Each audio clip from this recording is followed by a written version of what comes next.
I read an article a few years ago in the Atlanta Journal-Constitution about a 36-year-old woman from Atlanta, Georgia named Deborah Kemp.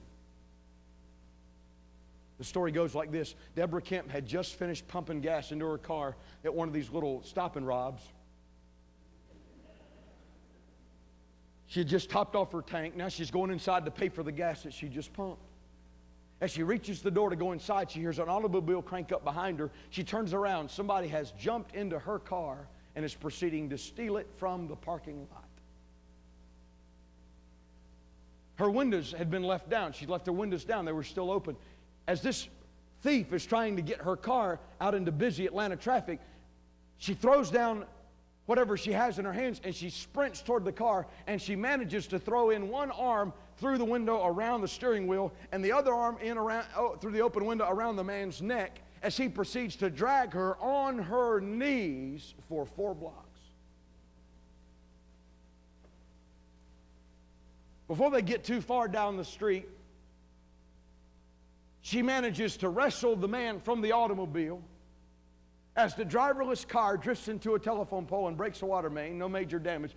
She's there, but when the cops get on the scene, when the cops arrive on the scene, they find Deborah Kemp standing over the perpetrator in the middle of the street,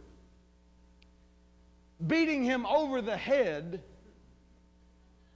with an anti-theft device known as the club. I think that's where it got its name.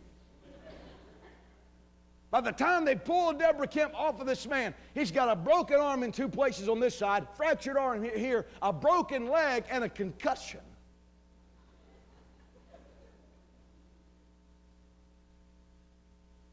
I read that story and I thought, now, Deborah Kemp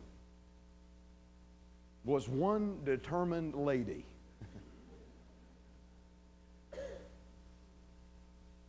Her baby was in the back seat of that car.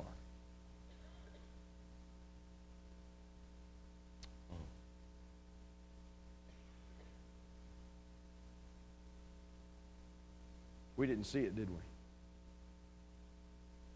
And what seems so foolish now makes sense. We didn't see it. We didn't know it. But she did. And the reason she fought so hard is not over an automobile, but because she knew somebody was in her back seat. She fought so hard, listen, because she knew she was the only one fighting for it. Who's God put in the back seat of your life?